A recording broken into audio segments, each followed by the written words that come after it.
Magandang araw sa inyong lahat. Ako si Lawrence at sa pagkakataong ito, nais kong magbahagi ng isang kwento na mula sa puso ko. Hindi ko alam kung bakit ngayon lang ako naglakas loob na ikwento to. Siguro kasi ngayon ko lang talaga naramdaman na kailangan ko ng makakausap. Kahit hindi ko kayo kilala. Kasi minsan, mas madaling ikwento ang mga sikreto sa hindi mo kilala kaysa sa mga taong malapit sa'yo. Pero hindi ka naman talaga naiintindihan. Hindi ko rin alam kung ano ang aasahan kong kapalit nito. Payo? Sermon? Intindi? Bahala na. Pero sana matapos niyong marinig ito, mas maintindihan ko rin sarili ko. Simple lang dapat ang buhay ko noon. Umuupa ako sa isang kwarto, tahimik, nagtatrabaho, walang pakialam sa ibang tao. Pero alam niyo, yung mga bagay na kahit hindi mo sinasadya, nangyayari? Parang unti-unti kang hinihila papunta sa mali. Ganun yung nangyari sa akin. Yung landlady ko. Hindi siya kagandahan, hindi rin sexy, pero may dating. Hindi ko nga maipaliwanag kung ano, pero may aura siyang parang malungkot. Parang may mabigat sa zero dibdib na hindi niya mailabas. Lagi siyang galit sa anak niya. Lagi siyang seryoso, lagi siyang parang may dinadalang sama ng loob. Hindi ko alam kung kailan siya huling ngumiti ng totoo. Hindi ko rin alam kung kailan huli siyang niyakap ng asawa niya. O kung niyakap man, siya una, tinginan lang. Yung tipong hindi mo naman hinahanap, pero kapag nagkakatinginan kayo, parang may tanong sa mata niya. Hanggang 0 sa minsan noon, napadalas na akong tumulong sa kusina. Mag-abot ng kutsara, magbuhat ng tubig kung ano-ano. Minsan nagbibiruan na kami. Simpleng biro, pero alam mo yung biro na may halong iba. Yung tipong kapag sinabi niyang loko, ka talaga. May kasamang ngiti na hindi pangkaraniwan. Hanggang sa nangyaring yon, wala akong balak, wala akong plano. Pero isang beses, magkasabay kaming nag-ayos ng plato. Magkadikit kami sa maliit na espasyo sa kusina. Ramdam ko yung init ng braso niya sa braso ko. Ramdam ko yung kaba ko, kasi mali ito. Mali lahat ng nararamdaman ko. Pero hindi ko na napigilan sarili ko. Parang biglang humiwalay yung utak ko sa katawan ko. Bigla ko siyang hinawakan sa bewang. Tumingin siya sa akin. Hindi siya umiwas. Hindi rin siya nagsalita. Parang sa isang iglap nagkaintindihan kami. Na parehong may kulang sa amin. Na pareho kaming may hinahanap. Hindi ko alam kung anong demonyo ang pumasok sa akin. Hindi ko alam kung libog lang ba o gutom sa lambing. Pero bago ko pa napigilan sarili ko, idinikit ko ang kamay ko sa dibdib niya. Dinakma ko. Mainit. Malambot. Parang dun ko lang naramdaman na may humahawak din sa akin. Hindi siya pumalag. Hindi niya tinulak yung kamay ko. Bagkus, parang lalo pa siyang napalapit. Parang sa wakas, may nakaramdam din sa kanya bilang babae. Hindi lang bilang nanay, hindi lang bilang asawa, kundi bilang tao. Pero alam ko DJ, mali. Ramdam ko yung panginginig ng katawan ko, hindi dahil sa sarap, kundi dahil alam kong wala itong pupuntahan kundi gulo. Gulo para sa kanya. Gulo para sa akin. Simula nun, hindi na ako mapakali. Gabi-gabi kong iniisip kung bakit ko ginawa yon. Kung bakit parang ang sarap ng bawal. Kung bakit parang doon ko lang naramdaman na buo ako sa mga kamay ng babaeng hindi dapat naging akin. Hanggang ngayon, hindi ko alam kung dapat ba akong magsisi o kung dapat ko siyang hanapin ulit. Pero ito ang tanong ko, DJ. Paano mo pipigilan ang isang bagay na matagal mong hinanap? Yung init na hindi mo nakuha sa pamilya mo, yung lambing na hindi mo natutunan mula pagkabata. Paano ko pipigilan kung dun lang ako nakaramdam na parang may halaga ako? Mali ba kung minsan ang katawan ang ginagamit natin para maramdaman na may nagmamahal sa atin? Bahala na. Basta ito na yon, simula ng lahat. Alam mo, habang iniisip ko kung bakit ko nagawa yon sa landlady ko, bumabalik talaga ako sa pagkabata ko. Parang dun ko lang talaga naintindihan kung bakit ako naging ganito. Hindi ko maalala kailan huling may yumakap sa akin. Hindi ko rin maalala kung kailan huling may nagsabi sa akin ng, "Anak, mahal kita." Wala. Parang wala talaga. Hindi naman ako pinalaking salat. May pagkain kami araw-araw. Hindi ako nagutom. Kapag pasukan, may bago akong sapatos. May baon. Ako. Pero ewan ko, parang laging kulang. Hindi ko nga alam kung anong tawag doon dati. Pero ngayon naiintindihan ko na kulang ako sa lambing. Yung hindi lang sustento, kundi yung tipong, "Anak, okay ka ba?" O kahit simpleng yakap bago matulog. Hindi ko yun naranasan. Puro, "Mag-aral ka ng mabuti ha." Puro galingan mo. Puro, "Pag nagkamali ka, problema mo yan." Para kaming mga sundalo sa bahay. Bawal magkwento ng nararamdaman. Bawal umiyak. Hindi pwedeng mahina. Kaya siguro lumaki akong hindi marunong magpakita ng lambing. Hindi ko alam paano magmahal. Ang alam ko lang, kailangan kong maging matatag. Kailangan kong maging maayos. Pero ang hindi ko alam, paano ba maging buo? Kaya siguro nung dumating yung landlady ko sa buhay ko, kahit hindi siya kagandahan, kahit hindi siya yung tipo ng babae na pangarap ng iba, iba yung dating niya sa akin. Hindi siya yung tipong mag-aalok ng pagkain para lang masabing mabait siya. Hindi rin siya yung tipo ng babae na mahinhin o maarte. Pero, pag magkausap kami, nararamdaman ko yung init. Hindi init ng katawan lang, kundi yung tipong may interest siya sa akin. May titig siya na parang sinasabi, "Uy, napapansin kita." Sa totoo lang, hindi ako sanay mapansin. Siguro nga mali. Oo, bawal. Pero minsan kasi, kahit bawal, masarap. Lalo na kung yun lang yung feeling na may nag-aalaga sa'yo. Hindi ko nga alam kung gusto ko ba siya talaga o gusto ko lang yung pakiramdam na hindi ako invisible. Gabi-gabi, naririnig ko siya sa sala. Minsan, mag-isa. Minsan kausap yung anak niya na lagi niyang pinapagalitan. Sa isip-isip ko, baka pareho lang kami. Pareho kaming naghahanap ng kung anong hindi binigay sa amin. Pareho kaming hindi marunong maging malambing, pero parehong sabik maramdaman yun. Kaya nung una ko siyang nahawakan, parang dun ko lang naramdaman na may tao rin palang kayang lumapit sa akin. Hindi niya ako tinulak, hindi niya ako sinigawan. Ang narinig ko lang, yung mahina niyang buntong hininga habang nakapatong yung kamay ko sa dibdib niya. Parang parehong-pareho kami, parehong nagugutom. Hindi sa pagkain, kundi sa lambing. Hindi ko sinasabing tama to. Hindi ko rin alam kung kaya kong ulitin. Pero hindi ko malilimutan yung init ng balat niya sa palad ko. Hindi ko malilimutan yung titig niya na parang sinasabi, "Sige lang, kailangan ko rin yan." Hanggang ngayon dala ko yung tanong, mali ba kung hinahanap mo sa iba yung hindi mo nakuha sa sarili mong bahay? Mali ba kung yung lambing na dapat noon ko pa naramdaman, ngayon ko lang natikman? At sa maling tao pa? Ewan. Hindi ko alam kung pagmamahal ba to o desperasyon lang. Pero ang sigurado ko, hindi ko na alam kung paano maging buo kung wala yung init na yon. Ikaw, DJ, paano ba maghanap ng lambing kung wala? Pagkatapos nung gabi na yon, parang iba na yung ihip ng hangin sa bahay. Hindi kami nag-usap. Walang good morning, walang kumain ka na.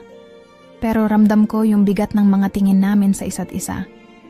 Hindi ko alam kung nag-aalangan siya o kung hinihintay lang niya ako na gumawa ng unang galaw. Pero ako, tangina, kaba ang kasama ko buong umaga.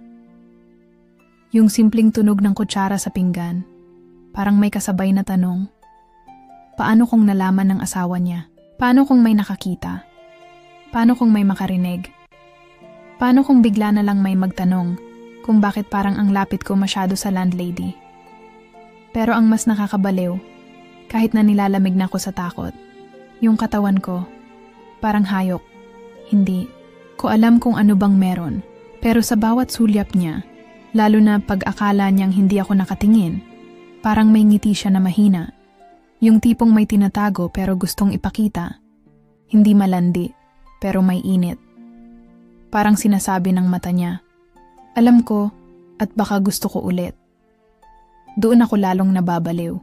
Kasi habang utak ko nagsisigaw ng tigil na, yung katawan ko parang humahabol. Ang hirap ipaliwanag, pero may kakaibang sarap sa bawal. Yung takot na baka mahuli, pero at the same time, yung thrill na parang hindi mo alam kung kailan puputok yung gulo. Parang adik. Alam mong masama, pero gustong-gusto mong malasahan ulit. Minsan, nagkakasalubong. Kami sa kusina, yung tipong saktong pag-ikot niya. Ako rin, andon. Sandaling tinginan lang, tapos babawi ng tingin. Pero pag medyo lumalapit, mararamdaman ko na naman yung mainit niyang hininga. Di ko alam kung ako lang ba yung nakakaranas nung tensyon, pero sigurado ako, may alam na kami pareho na hindi pwedeng sabihin ng malakas. Pinakamasakit pa, iniisip ko rin yung asawa niya. Hindi ko kilala, pero alam kong may asawa siya. Hindi ko alam kung nasaan, pero alam kong mali. Minsan naiisip ko, paano kung bigla siyang dumating? Paano kung bigla niya kaming mahuli dito? Pero kahit ganon, yung gabi na yon hindi ko malimutan. Yung lambot ng balat niya, yung konting ungol na sinubukan niyang pigilan. Yung haplos na hindi dapat, pero parang sinadyang mangyari. At pag naiisip ko yon, parang nagagalit ako sa sarili ko, pero kasabay nun, mas lalo akong hinahatak pabalik. Hindi ko alam kung ano bang nangyayari sa akin. Hindi ko alam kung bakit sa lahat ng tao, siya pa. Hindi ko alam kung bakit yung bawal pa yung masarap. Pero ang sigurado ko, simula nung gabing yon, hindi na ako makatingin sa kanya nang hindi bumibilis yung tibok ng dibdib ko. At sa bawat gabi na lumilipas na hindi kami nag-uusap, parang lalo akong nauulol. Kasi ang hirap, yung utak ko gustong lumayo, pero yung katawan ko gustong bumalik. Sinasadya ba niya yung mga ngiti niyang mahina? Sinasadya ba niyang dumaan malapit sa akin para maramdaman ko ulit yung init niya? O ako lang tong nag-iisip ng masama? Ikaw, DJ. Paano mo lalabanan yung sarili mo kung ang kalaban mo, sarili mo rin? Paano kung ang pinakamasarap, siya ring pinakadelikado?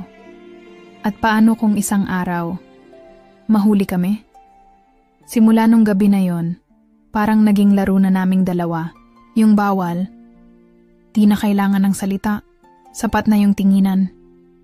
Umaga pa lang, pag nagkakasalubong kami sa hagdan, yung braso ko sakto lang nadidikit sa tagiliran niya.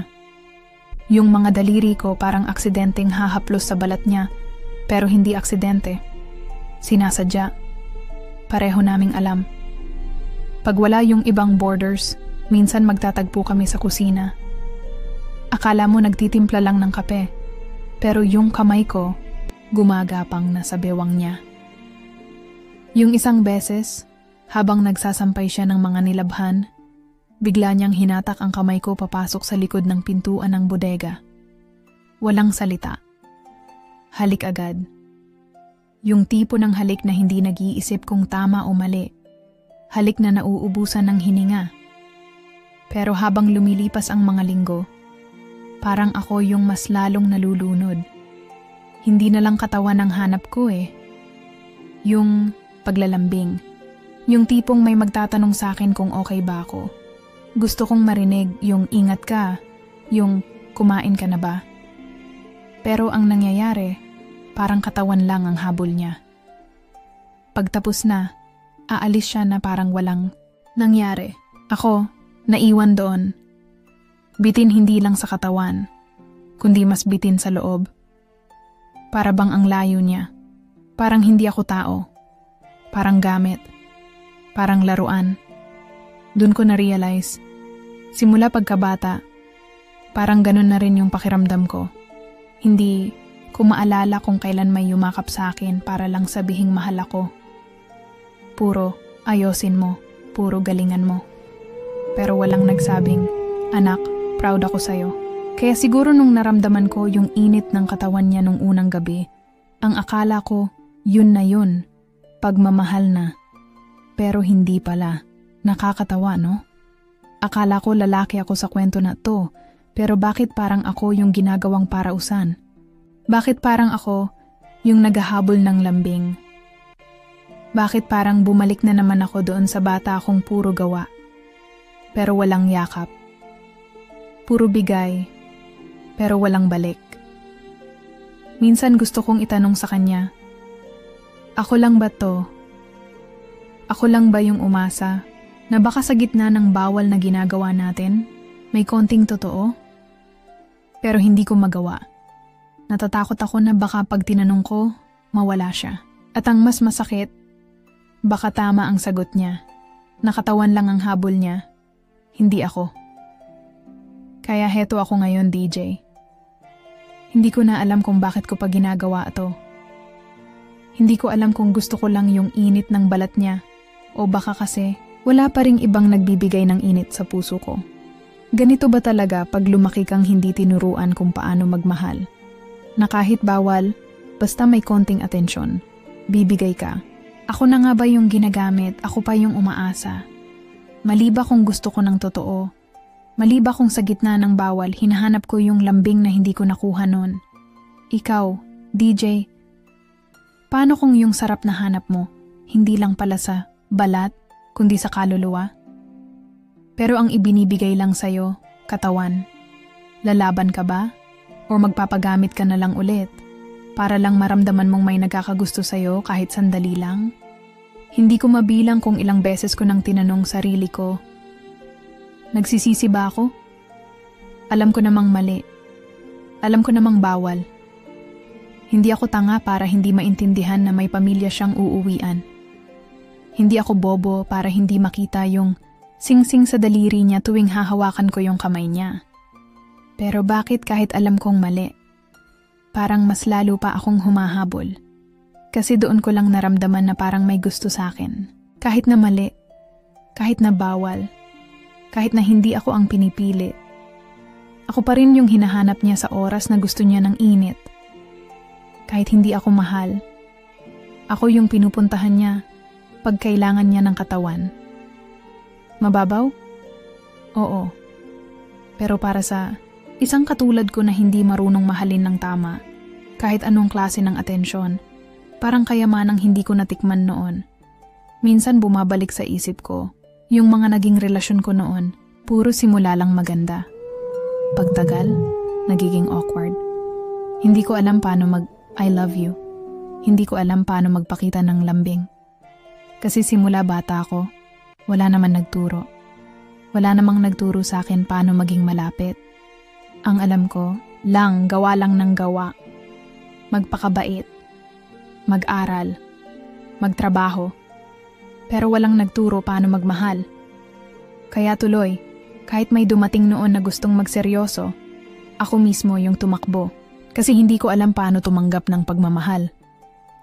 Ganito pala pag hindi ka lumaking minahal ng tama. Nagkakagusto ka kahit saan lang maramdaman mong gusto ka rin. Kahit saan. Kahit kanino. Kahit bawal. Kahit mali. Hindi ko na nga alam kung init ng katawan ba talaga yung hinahanap ko o yung pakiramdam na may nag-aalala. Kasi minsan pag magkausap kami, gusto ko sanang tanungin, anong balak mo sa akin? Hanggang kailan to? Pero hindi ko masabi. Kasi baka pag nalaman ko ang sagot, hindi ko kayanin. Baka hindi ko matanggap na katawan ko lang talaga ang kailangan niya, na hindi ako kailanman magiging parte ng mundo niya. Hindi niya ako ipapakilala, hindi niya ako ipaglalaban. Ako yung tago, ako yung sikreto. Ako yung pwede niyang itanggi kahit kailan niya gustuhin. At alam mo ang mas masakit? Kahit ganon, hinahanap ko pa rin siya. Gusto ko pa rin siyang makita. Kahit hindi ako yung mahal, gusto ko pa ring maramdaman yung kamay niya sa batok ko, yung halik niya sa leeg ko, yung mga mata niyang parang nangungusap pero hindi nagsasalita. Basura ba ako? Siguro. Kasi kahit alam kong walang pupuntahan to, bumabalik pa rin ako. Parang bata pa rin ako na umaasang baka, kahit konti lang, baka ako rin piliin niya. Ewan ko. Siguro ang hirap maging buo kung simula't simula. Hindi ka tinuruan paano buuin sarili mo. Puro aral, puro bilin, pero walang nagturo paano maging sapat. Paano maging mahalaga. Ganito ba talaga dapat pag hindi ka lumaking minahal ng tama? DJ, paano kung ang pinaka nakakatakot sa lahat ay hindi ang mahuli kami, kundi yung malaman ko na ako lang pala talaga yung nag-iisip na may kwenta ato? Paano kung ako lang yung nagmamahal? Pero siya, katawan lang ang hanap? Lalaban. Pa ba ako o tama na? Ikaw? Paano mo malalaman kung ikaw lang ang umaasa? Gusto ko nang tumigil. Gusto ko nang umiwas. Gusto ko nang bumitaw. Pero ang hirap pala kapag ikaw mismo ang kumapit sa bawal.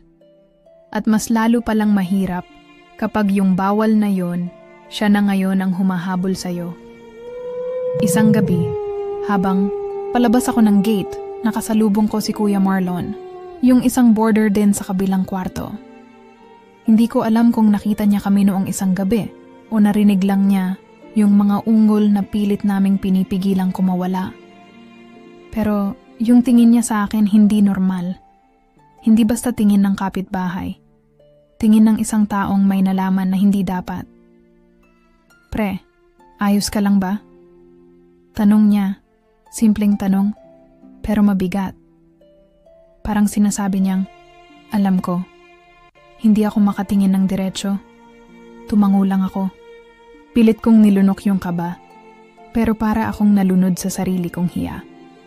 Simula nun, hindi na ako mapalagay. Parang lahat ng tingin sa akin, may ibig sabihin. Parang lahat ng tao sa paligid, alam na, hindi na ako mapakali kahit saan. Sa kusina, sa banyo, sa labas ng bahay. Parang may mga matang nakatingin. Sumusunod, humuhusga. Gusto ko nang umalis. Plano ko na talaga. Sabi ko sa sarili ko, 1 linggo pa. Maghahanap ako ng malilipatan. Ayoko na. Tama na. Pero hindi pala ganun kadali. Kasi siya mismo ang hindi nagpapahintulot na makalayo ako. Bigla niya akong susundan sa kwarto ko. Katok. Buksan mo? Mahina niyang sasabihin. Gusto lang kitang makita. Pag nandyan na siya, hindi ko na alam paano lalaban. Pag hinawakan, niya na ang mukha ko. Pag inilapit niya na yung labi niya sa leeg ko, lahat ng desisyon ko parang natutunaw. Kahit gustong gusto kong sabihin na, tama na, ang lumalabas sa bibig ko, buntong hininga lang. Pagod na ako sa sarili ko, pero bakit ang hina ko? Pag siya ang kaharap ko. Gusto kong maging tama. Pero yung pakiramdam ng may humahawak sa akin. Parang yun lang ang tanging nagpapaalala na may halaga pa ako. Mali, oo. Pero yun lang yung totoo kong nararamdaman. Isang beses, habang nakahiga ako, yakap niya ako mula sa likod. Tahimik lang kami. Ramdam ko yung init ng hininga niya sa batok ko. Ramdam ko yung mga daliri niyang gumuguhit sa balat ko. Hindi nalibog yung nararamdaman ko nun eh. Lungkot. Kasi alam kong hindi naman ako mahal. Pero bakit ang hirap bitawan ng bagay na alam mong mali? Bakit parang mas gusto ko pang masaktan kesa wala? Alam ko namang hindi lahat ng mali pwedeng itama. Hindi lahat ng pagkakamali may happy ending. Pero siguro kasi, hindi ko pa rin alam paano maging tama para sa sarili ko. Hindi ko alam paano maging buo. Hindi ko alam paano tanggapin na minsan, yung mga bagay na gusto natin, hindi talaga para sa atin. Pero eto ako. Nagpapakatanga. Nagpapakabitin. Nagpapakasabit. Kasi sa totoo lang, hindi ko pa alam paano mabuhay nang hindi hinahanap yung mga bagay na alam kong sisira lang lalo sa akin. Hindi ko na alam kung paano nagsimula yung kaguluhan. Basta isang gabi may sumigaw. Hindi ko alam kung asawa niya yon o anak. Pero sigaw ng isang taong puno ng sama ng loob. Isang sigaw na matagal ng kinikimkim. Na parang sumabog na lang bigla. Putang ina mo. Sa sarili mong bahay, dito mo pa ginawa. Sumilip ako mula sa kwarto ko, nanlalamig ang kamay, nanginginig ang tuhod. Narinig ko yung hakbang niya papalapit. Ramdam ko yung bigat ng mga yabag na para bang bawat tapak. Mas lalong bumabaon yung hiya ko sa sahig na tinatapakan ko. Bumukas ang pinto ng kwarto niya. Doon ko nakita si ate. Hindi na siya yung ate na kilala ko nung unang mga linggo ko sa boarding house. Hindi na siya yung palangiti. Hindi na siya yung babaeng marunong magbiro ng malandi. Harap-harapan ko siyang nakita. Gulo ang buhok, luha ang makeup, pero matigas ang mukha. Hindi siya umiiyak. Galit ang nangingibabaw. Tangina mo rin, sagot niya. Anong alam mo? Akala mo ba masaya ako dito? Akala mo ba ang dali magpanggap araw-araw na okay ako? Tahimik ang buong bahay. Parang kahit yung mga pader nakikinig na rin. Kita ko sa sulok ng mata ko yung ibang boarders. Nagsisilipan. Pero walang may gustong magsalita. Kasi sino bang hindi matatakot kapag pamilya na ang magkasagutan? At ang ugat ng lahat ng gulo, ikaw? Ano bang kulang sa'yo? Sigaw ulit ng lalaki. Bakit kailangan mo pa ng iba? Doon ako tumingin kay ate. Doon ko nakita yung sagot. Hindi niya kailangan sabihin. Kita sa mata niya, kulang siya. Hindi pera, hindi bahay, hindi anak. Kulang siya bilang babae. Kulang siya sa yakap. Kulang sa lambing.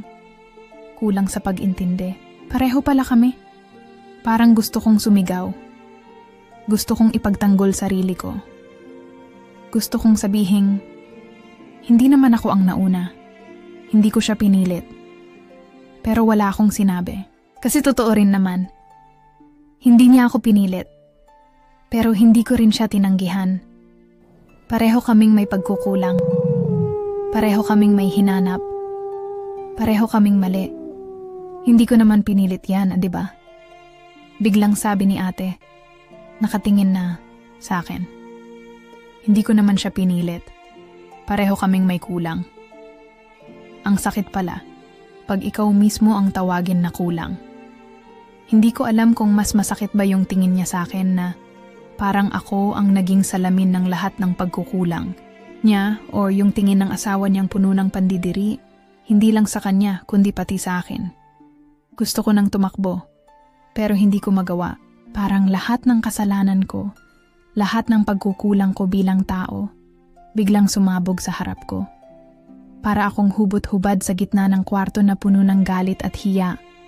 Wala nang panalo dito. Kahit anong paliwanag, kahit anong sigaw, kahit anong pagamin, talo pa rin. Pareho kaming talo. At ang pinakamasakit, hindi ko alam kung alin dito ang totoo.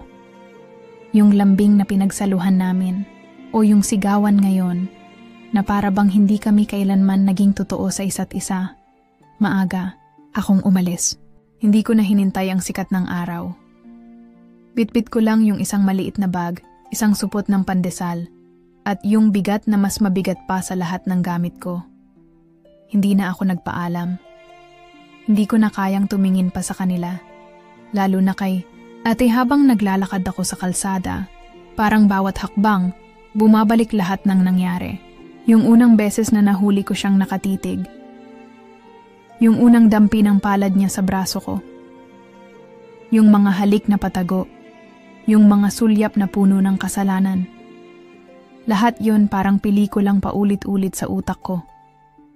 Pero ang mas matindi, yung mga salitang hindi niya kailanman sinabi, mahal kita, o kahit mahalaga ka. Wala. Lahat katawan. Lahat init. Pero walang puso. Ngayon, wala na akong matatakbuhan. Wala na akong mauuwian. Wala rin akong babalikan. Pero ang totoo, kahit malayo na ako, dala ko pa rin siya. Hindi lang siya. Dala ko yung sakit, yung guilt, yung pakiramdam na kahit anong gawin ko, hindi ko pa rin alam paano maging buo. Totoo naman, hindi ko siya sinisi sa lahat ng nangyari. Pareho kaming nagkulang. Pareho kaming bumaon sa isang bagay na alam naming mali mula pa lang sa simula. Pero kahit alam ko ng mali, bakit parang hindi ko pa rin alam paano maging tama? Minsan iniisip ko, mali ba talaga ako? Mali ba na hinanap ko yung kulang? O mali lang, kasi doon ko hinanap kung saan bawal. Kasi kung tutuusin, hindi ko naman talaga gustong makasira ng pamilya. Hindi ko gustong maging dahilan ng gulo ng ibang tao. Ang gusto ko lang naman, maramdaman na may nag-aalaga. Na may nagtatanong kung kumain na ako. Na may hahawak sa akin kapag malamig ang gabi. Pero hindi pala dapat ganon. Hindi pala lahat ng bagay na nagpapasaya sa'yo ay tama. Hindi lahat ng nagbibigay ng init ay pagmamahal. Nakatitig ako sa supot ng pandesal na hawak ko, medyo lukot na. Yung parang ako, lukot, hindi buo, hindi maganda tingnan, pero nandyan pa rin. Pilit na buo kahit hindi na talaga. DJ, mali ba ako kung hinanap ko yung kulang? O mali lang na doon ko hinanap kung saan bawal? Paano ba magmahal ng tama kung mula pagkabata? Puro mali ang itinuro. Minsan talaga, hindi madali ang magmahal, lalo na kung hindi natin naranasan kung paano mahalin ng tama. Pero tandaan ninyo, hindi sa maling tao o maling paraan natin dapat hanapin ang kulang.